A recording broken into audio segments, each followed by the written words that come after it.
Señor, escuchamos tu voz que nos llama al arrepentimiento. Escuchamos de tu gracia, Señor, que cae sobre nosotros.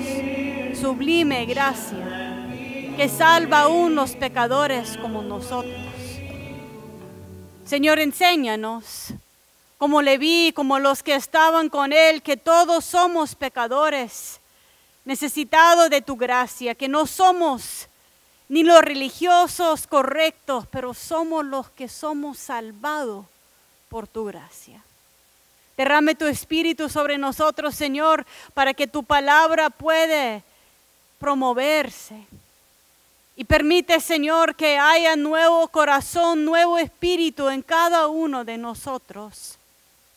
Queremos convertirnos y vivir, Señor. Muéstranos el camino.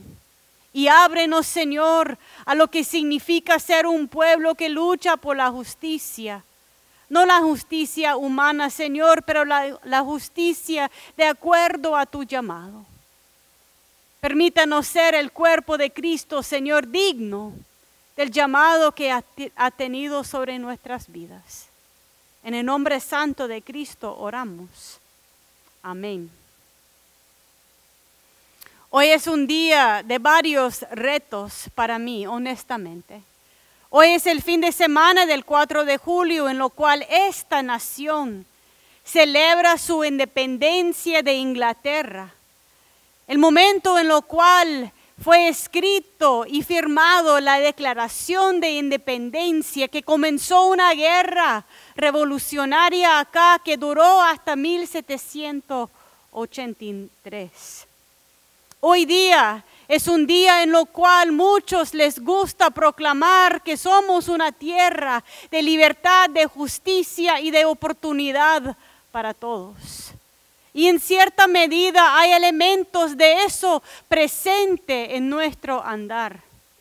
Pero no se me escapa de la mente que solo por esa serie que estamos predicando, sé el cuerpo, camina digno al llamado, hemos llegado al capítulo 4 del libro de Jim Wallace, enfocándose en racismo como el pecado original de este país. Y en este fin de semana, donde estamos celebrando el inicio de esta nación, es el fin de semana en lo cual me llama el Señor predicar sobre el arrepentimiento del racismo que existe en este país.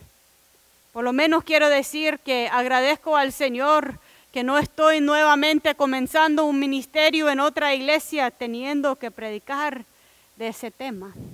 Porque predicar del arrepentimiento como algo fundamental en nuestro discipulado no es un tema fácil.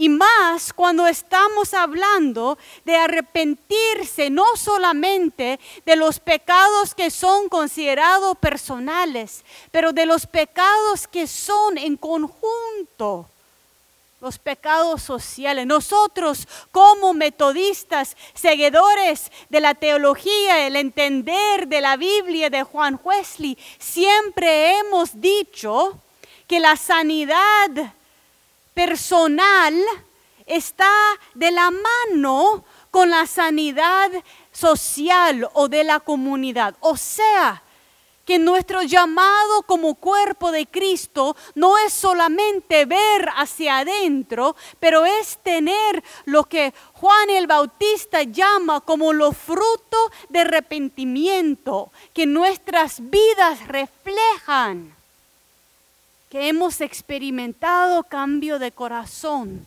Por lo tanto, nuestra forma de actuar, de ser con otras personas, las cosas que apoyemos son distintos. Pero muchas veces nosotros nos sentimos más cómodos hablando de cambios, de convertirse personalmente. Jim Wallace en su libro y varios otros hablan del hecho que la palabra o el verbo en griego que se usa para la palabra de arrepentirse es metanoia. O sea, un término griego que significa voltearse. O sea, de donde estoy ubicada, viendo y actuando de acuerdo a algo que no es de Dios, el proceso de arrepentirme significa que yo tengo que voltearme, cambiar mi dirección y caminar hacia nuestro Señor y Salvador Jesucristo. Y noten, no dije cambiar y seguir mi propia voluntad, pero implícito en el proceso de arrepentirse es un proceso de sumergirse, de rendirse a la voluntad de Dios y decir, Señor, yo no quiero seguir así, así que renuévame de corazón y de mente. El texto que Mabel leyó de Ezequiel es poderoso, pero también difícil. Porque comienza Ezequiel 18 diciendo, cuando el justo se aparte de la justicia, cae en la maldad y muere. O sea, nosotros como seres humanos nos gusta decir, esa persona es recta y correcto, y esa persona es equivocado y necio. Pero la verdad de las cosas es que como seres humanos, cada uno tenemos en nosotros la capacidad de escoger la muerte o la vida. Y en momentos los justos se apartan de la justicia, caen en la maldad. ¿Y qué dice Ezequiel? El pecado lleva a la muerte. Muere por su maldad, dice. Por otra parte, si el malvado se aleja de su maldad y practica el derecho y la justicia, salvará su vida. Si recapacita y se aparta de todas sus maldades, no morirá, sino que vivirá. ¿Se acuerda cuando Josué dijo, yo y mi casa vamos a servir al Señor? Yo escojo la vida, yo quiero ser diferente. Cambie, renuévame, no quiero ser igual. Todo eso son terminologías de nosotros en nuestro andar como discipulados, buscando la forma de ser transformado por la gracia del Señor Jesucristo. Y primero no quiero perder de vista que la puerta siempre está abierta. Dios nos encuentra donde estamos, aun si tenemos un pasado no digno de Dios. Dios nos encuentra donde está y nos dice, hoy día, conviértense a vivir siguiéndome a mí. ¿Dónde el Señor te está pidiendo cambio? ¿Dónde el Señor hoy día te está diciendo, no sigues ese camino que te está llevando a la muerte? Conviértense, cambia de dirección y síganme a mí. Lo interesante es que encontramos aún en la canción que Eric escogió para hoy, Sublime Gracia, una historia de transformación del mismo autor de la canción. Algunos no saben, pero el autor de la canción fue un señor británico, un señor que trabajaba sobre la costa de Sierra Leone, un país en África de donde tenemos mucha gente en esa misma iglesia. Trabajaba en las afueras de Sierra Leone comprando personas como parte de la esclavitud, llevándoles en barca a los Estados Unidos, vendiendo a otros seres humanos para su propio beneficio económico. Yo, al estudiar la historia de ese himno más, me impresioné que no solamente participó en la esclavitud, no solamente se benefició económicamente de lo que se estaba haciendo, pero era conocido por ser cruel. Se burlaba de los hombres blancos en su barca que estaban apoyando su iniciativa. Se burlaban de ellos cuando mostraban lo mínimo de fe. Hasta en un momento vino una tormenta sobre ese mar abierto en su viaje y él miró a unos morir enfrente de sus ojos y nada podía salvarle en ese momento más que Jesucristo. Y comenzó un proceso de convertirse, un proceso de reconocer que tenía parte de su vida que no se ajustaba con la imagen de Dios en él y en otras personas. Y lo que quiero que también sepan de esa historia es que le llevó a él, no fue una conversión de inmediato, le llevó 10 años. En su caminar cristiano, llegar al punto de no solamente renunciar los beneficios económicos de ser partícipe en la esclavitud, pero llegar un 31 de diciembre en 1773 a predicar un sermón que tenía esas letras. El Señor nunca nos deja en paz. Nos busca donde sea, sigue trabajando en nuestros corazones. Y esa canción sublime, gracia, a mí salvó. Fui ciego, mas hoy veo yo perdido y Él, Jesucristo, me halló. Su gracia me enseñó a temer, que mis actos sí tienen consecuencias. Que el mero hecho que yo puedo, que yo tengo el poder económico o poder de sociedad de actuar sobre otro, no significa que Dios me permite eso.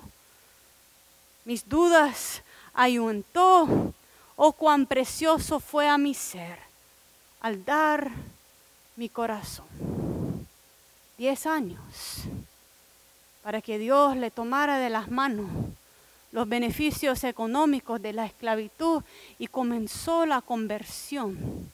Y una de las cosas en ese andar cristiano es que lo más que caminemos, lo más que nos damos cuenta que no hay nadie perfecto, ni uno, que no sea nuestro Señor Jesucristo. Ningún líder te llena tus expectativas en todo. Ninguna persona es justo en todo su camino, solo el Señor. Un solo Dios, una sola fe, un solo bautismo, un solo llamado. El proceso de arrepentirse, de convertirse, no solamente el momento inicial cuando uno acepta a Jesucristo, pero todo el proceso de convertimiento, luego en esos 10 años, cuando Dios va puliendo tu corazón, hasta que cada día más estás en la imagen y semejanza de Él, no porque Él llega a ser perfecto, pero porque Dios siempre está trabajando en nosotros. Conviértanse y viven. En Ezequiel 18 también es tan importante ver que el pueblo levanta sobre Dios y le dice: sos injusto, Señor. ¿Por qué los injustos van a morir por su propia maldad? Y el Señor le dice: ¿cómo es que yo soy injusto? Yo te doy a escoger vida o muerte.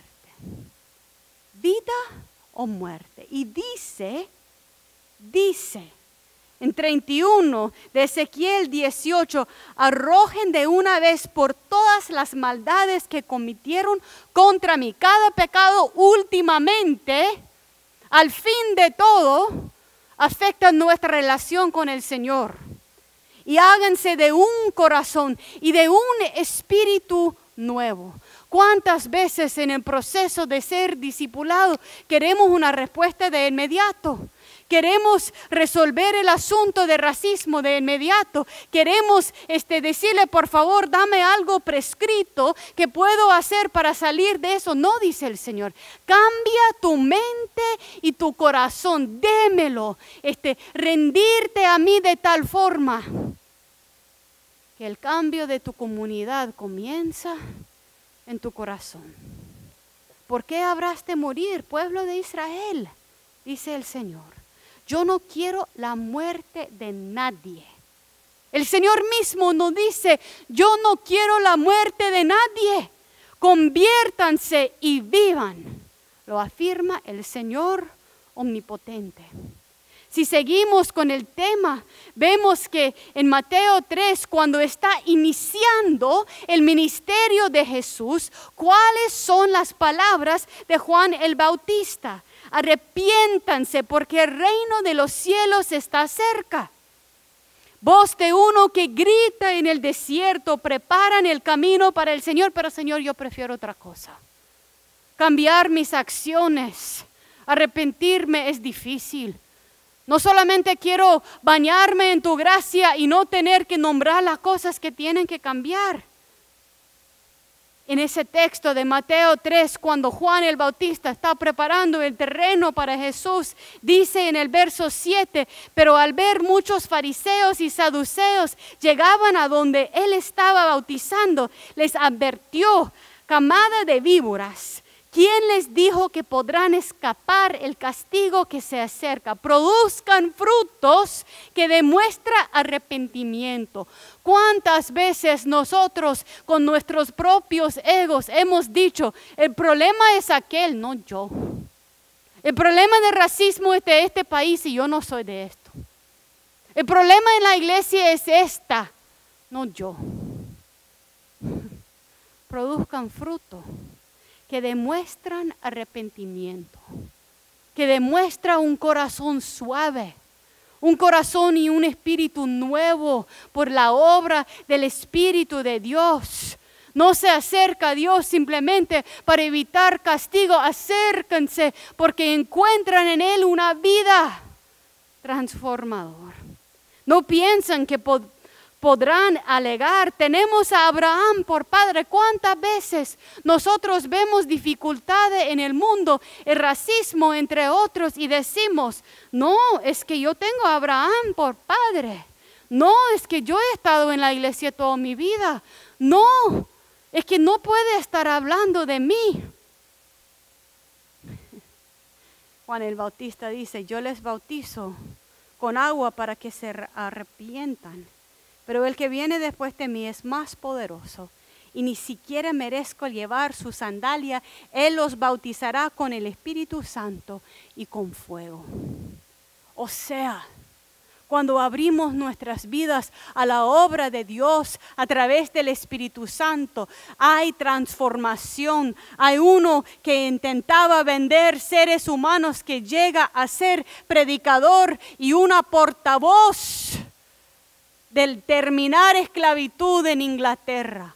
Cuando nosotros tenemos movimiento del Espíritu de Dios en nuestras vidas, la forma que tenemos de educar a nuestros niños a veces no es la forma que fuimos tratados como niños. Cuando el Espíritu de Dios obra en nuestras vidas, nosotros servimos en una manera que nosotros no hemos visto en otros en la iglesia, porque es el Espíritu de Dios que nos transforma. Él los bautizará con el Espíritu Santo y con fuego. Él es el que nos cambia de completo. Me encanta el texto de Lucas. En parte me encanta porque Jesús se acerca a Leví. Leví era uno de los que colectaba impuestos. Por lo tanto, le odiaban, por lo tanto, él fue opresor, por lo tanto, fue herramienta del imperio para sacar dinero de su propia gente. Y Jesús solamente le dice, sígame. Es tan fácil y tan difícil como eso. Somete tu identidad, somete tu dinero, somete tu ser a mí y sígame. Y lo impresionante es que Leví lo hizo. Y tan cambiado que fue su vida, que ofreció a Jesús un gran banquete en su casa. ¿Y quién invitó? Toda la gente que andaba con él. Y todos los religiosos allí a la orilla diciendo, ¿y por qué está sentado con esos violentos malvados? ¿Y por qué está sentado con la madera? ¿Por qué está relacionándose con gente que no son de Dios? Y Jesús le mira a todos los religiosos y ¿qué le dice?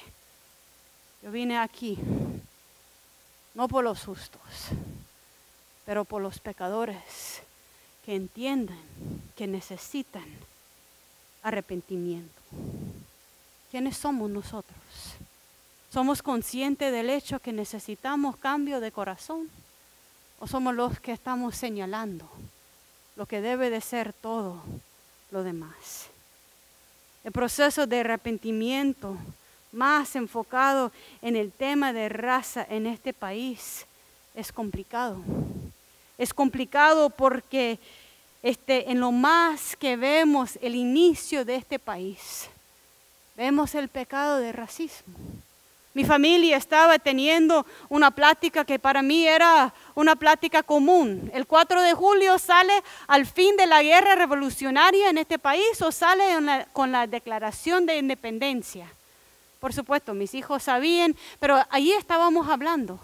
Yo comencé a investigar un poquito más qué pasaba de julio 4, 1776 y el fin de la guerra revolucionaria y me di cuenta que realmente el primer documento de la independencia fue escrito por los estados el 2 de julio. Más John Adams, que fue uno de los que firmaban, escribió a su esposa diciéndole, yo creo que el 2 de julio va a ser un día celebrado en todo el país. Las generaciones que vienen van a verlo como un gran aniversario. El 2 de julio van a tener desfiles y iluminaciones de ahora hasta fin del mundo. Pero ¿qué pasa?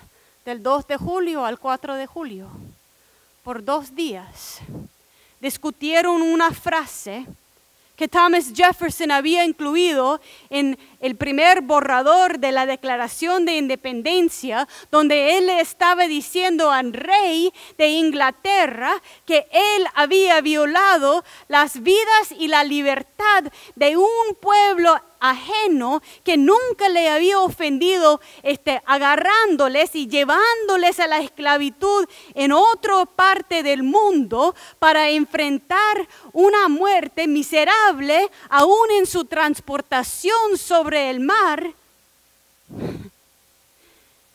Y la gente comenzaron a debatir, pero ¿cómo le va a acusar al rey de Inglaterra de algo que estamos haciendo nosotros?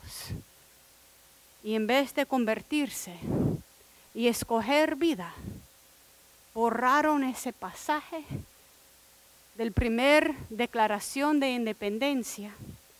Pusieron algo allí diciendo que el rey había motivado a los nativos americanos que fueron salvajes a atacar a los blancos que llegaban. Y volteaban la cara a su pecado y al pecado del rey, porque no estaban dispuestos a convertirse y escoger la vida. Por eso estamos en una nación en la cual la supremacía blanca y el racismo todavía persiste, y no solamente en opiniones personales, pero en sistemas donde el acceso de salud, donde la educación pública, donde el acceso a trabajo. Y muchas veces vienen nuevas olas de migrantes a decir el pueblo afroamericano que no trabaja, que no quiere hacer nada, sin saber una historia de pecado institucionalizado en este país. Entonces, no es difícil creer o entender que un 5 de julio en 1852, Frederick Douglass, uno de los oradores más elocuentes de ese país, que había estado esclavizado y liberado aún antes que el fin de la esclavitud en esta nación, y le invitaron a hablar de un grupo de mujeres blancas que estaban en contra de la esclavitud. Y al invitarle a hablar, él se para enfrente de ellos a decir, yo no sé por qué me invitaron a mí, porque yo no puedo celebrar el 4 de julio, te pertenece a vos, pero no a mí. El día que están con gozo es el día que yo solamente escucho los gritos de mi pueblo con cadenas pesadas, todavía esclavizado en un país que dice libertad y justicia para todo. Para mí el 4 de julio, dijo él, es un día que revela más que cualquier otro día del año la injusticia y la crueldad que ha sido la fundación de la economía de este país. ¿Qué puedo decir yo cuando mi realidad no es la tuya?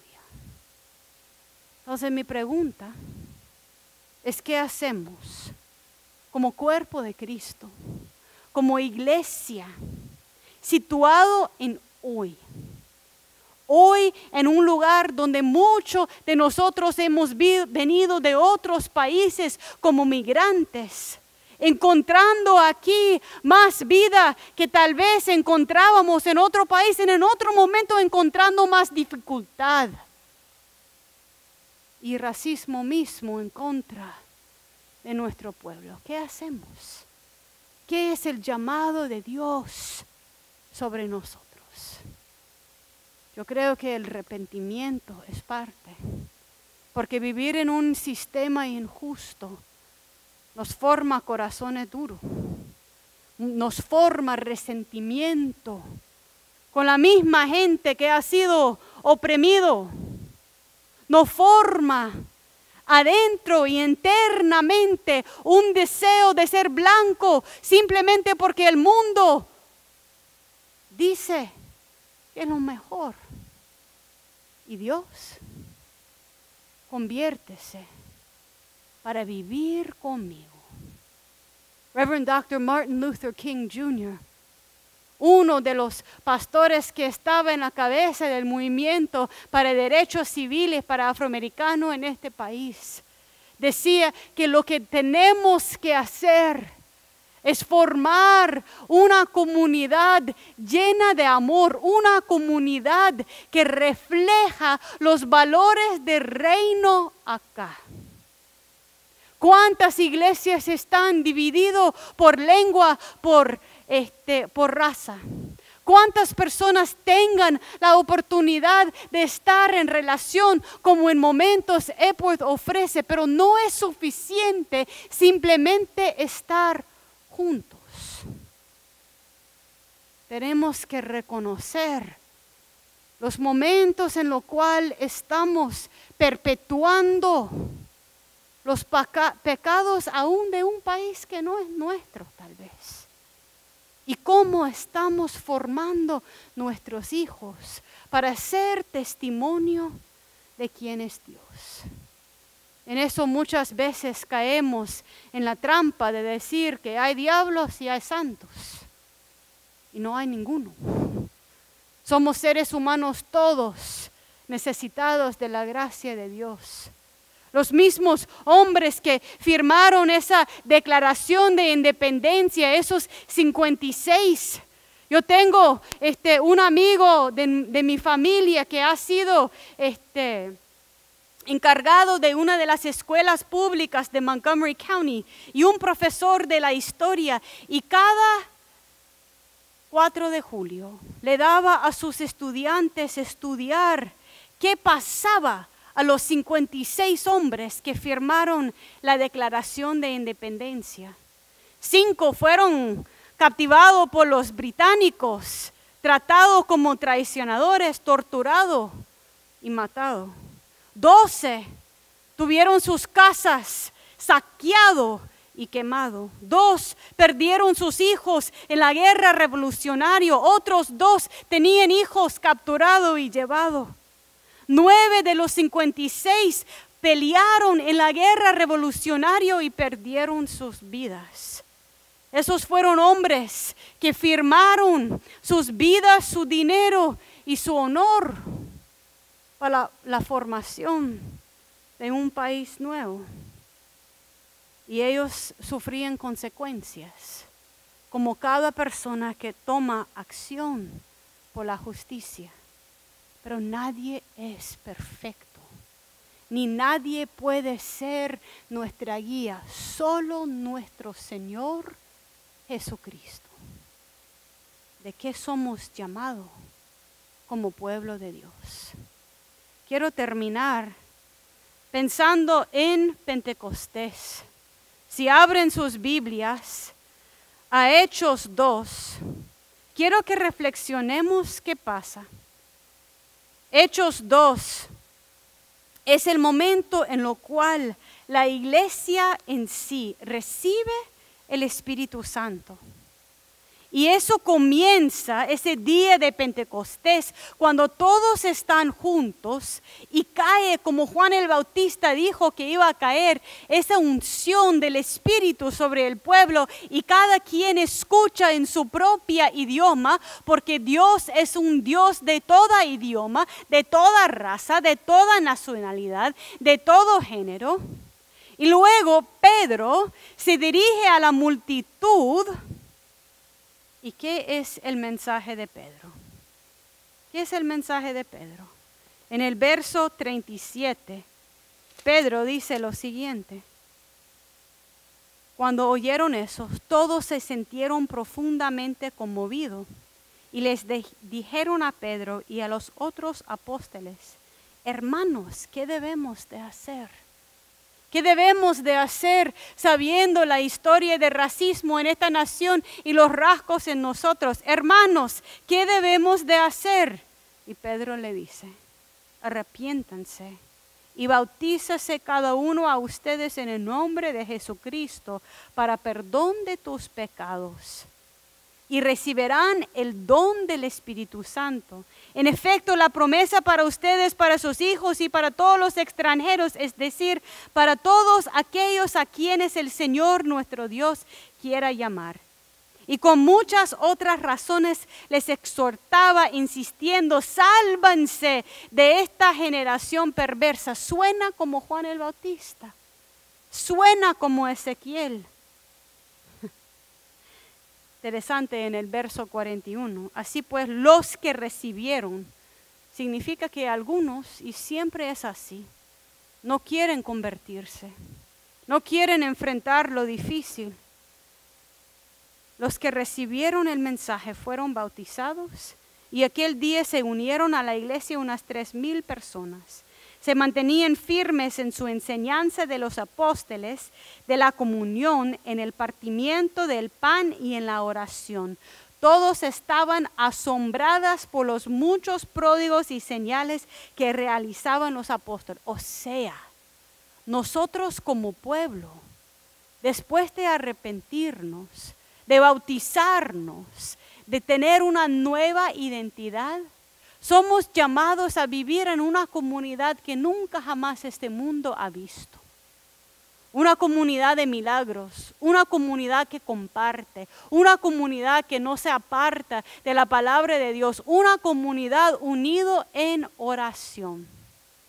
Y en esa comunidad querida, ¿qué hacen con sus bienes? Compartan. Los que tienen mucho, compartan con los que tienen menos. Porque en parte el racismo tiene raíces en avaricia económica de un grupo. Y todo eso el Señor sigue aumentando. Para terminar el sermón, quiero que nosotros pasamos a una canción que puede ser nuevo para ustedes. Yo estoy aprendiendo como mujer blanca también, que es una canción que muchas veces tocan en las iglesias afroamericanas en el domingo que cae cerca al día de la independencia. Es una canción que está en nuestro himnario metodista, que se llama Lift Every Voice and Sing.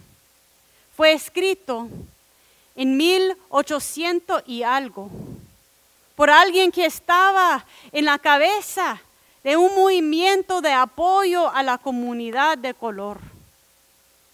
Y esa canción detalla tanta dificultad que ha atravesado la comunidad afroamericana, pero tiene, como dijo la pastora en su oración, un entender del presente como el momento de actuar y una esperanza en el futuro y una seguridad que Dios va a seguir dándonos la fortaleza de perseverar en nuestra fe.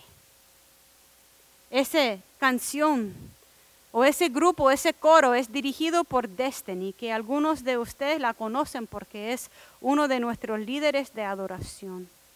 Las letras traducidas están en sus boletines y les invito a escuchar la voz de una parte del pueblo estadounidense cantando lo que Dios nos llama a hacer.